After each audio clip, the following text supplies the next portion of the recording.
Sejam todos muito bem-vindos a mais uma videoaula de processamento digital de sinais.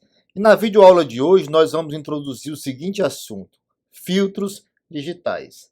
Porém, antes de falar sobre filtros digitais, nós vamos fazer uma revisão dos filtros.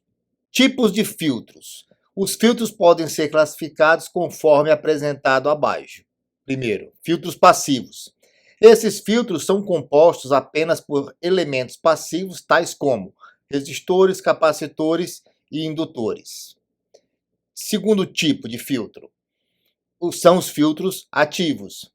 Os filtros classificados dessa maneira utilizam uma associação de componentes passivo e pelo menos um componente ativo, como por exemplo, transistores e principalmente amplificadores operacionais. Terceiro tipo de filtro, digital. Os filtros digitais são implementados utilizando dispositivos programáveis, tais como um DSP, por exemplo, e um código capaz de realizar a operação de filtragem. Então, resposta em amplitude para filtros. Então, aqui nós temos o gabarito de amplitude da função de transferência de um filtro.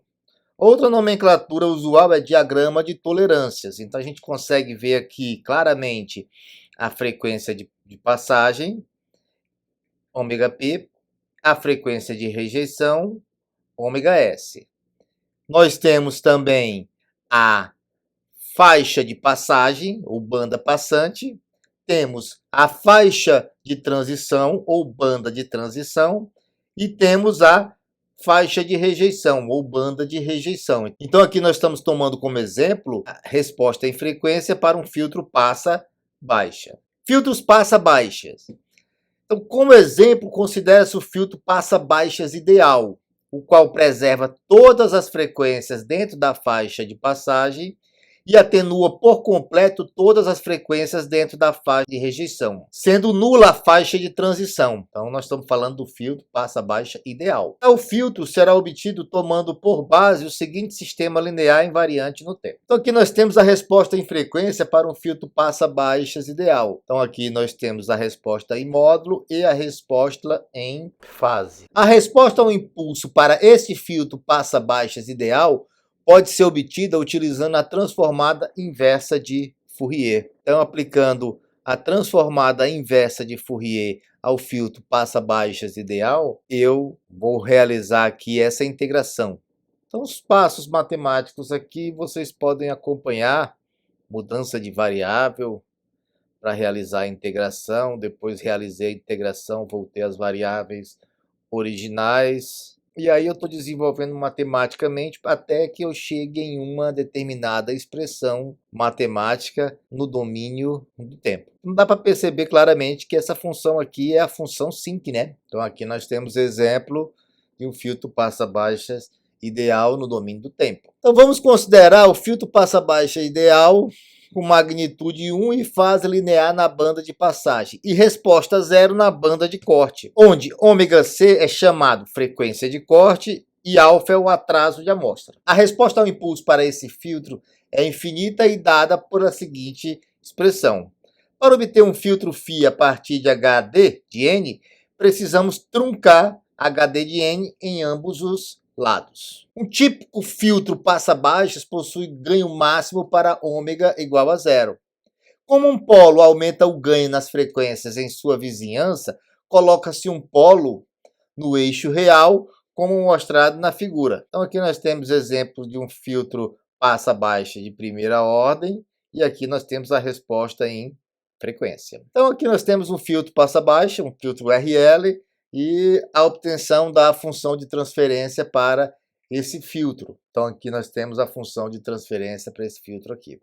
E a resposta em frequência. Filtros passa-faixa. Então aqui nós temos o exemplo de um filtro passa-faixa. A frequência central ou frequência de ressonância ômega é aquela para o qual as reatâncias são iguais e se anula, ou seja, o circuito possui função de transferência puramente real. Então essa aqui é a frequência de ressonância, aplicando o LKT para obter a função de transferência desse filtro. E aqui nós temos as equações que nos permitem calcular a frequência de corte inferior, a frequência de corte superior, a largura de banda e o fator de qualidade que é. Filtros passa alta. Então aqui nós temos o exemplo de um filtro passa alta e a gente pode facilmente obter a função de transferência para esse filtro, que é dado por essa expressão aqui. Filtros Butterworth. Então os filtros passa baixa possuem função de transferência contendo somente polos. Então aqui nós temos um exemplo genérico de uma função de transferência para filtros passa baixa.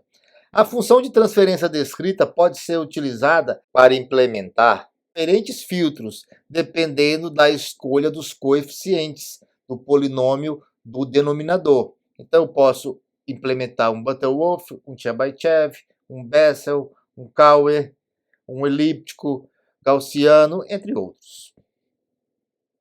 Então, filtro Butterworth, principais características. Então, o filtro Butterworth é muito importante, muito utilizado, tá?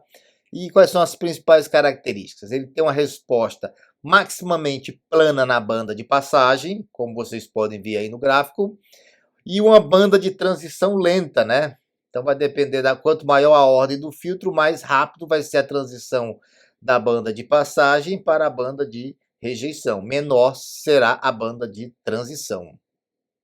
Então, a figura apresentada ilustra o conjunto de especificações para a resposta em frequência de um filtro passa baixas.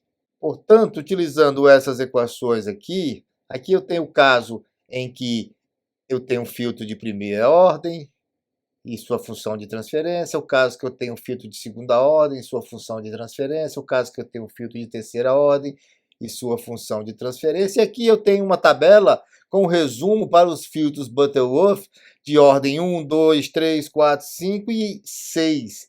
E os polinômios Q de S que irão no denominador para cada ordem do filtro. Então isso aí já é tabelado, facilita bastante o trabalho de projetar esse filtro. Então aqui nós temos novamente a figura com as especificações para resposta em frequência de um filtro passa baixa.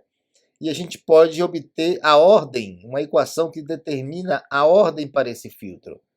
Então, essa equação n igual a log de uma determinada expressão sobre 2 log da frequência de passagem sobre a frequência de rejeição nos permite exatamente determinar a ordem do filtro. Então, outra forma possível para a determinação da ordem do filtro Butterworth é diretamente das especificações do módulo de h de j ômega ao quadrado, e aí nós chegamos em uma expressão como essa. E aí eu posso determinar a ordem do filtro Butterworth.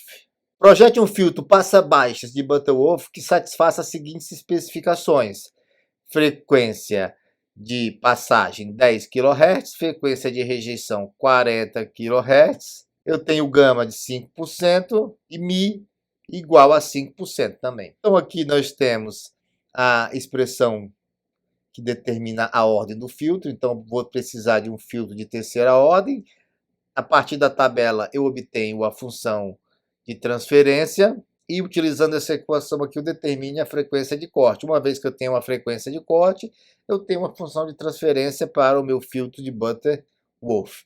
E aqui nós temos a resposta em frequência. Aqui nós temos alguns circuitos passivos que realizam a aproximação do filtro Butterworth. Aqui nós temos um filtro de segunda ordem, um de quarta ordem, aqui um de quinta ordem, um de sexta ordem. Aqui nós temos filtros ativos que realizam a aproximação do filtro de Butterworth. Então agradeço a todos que assistiram essa videoaula e até a próxima.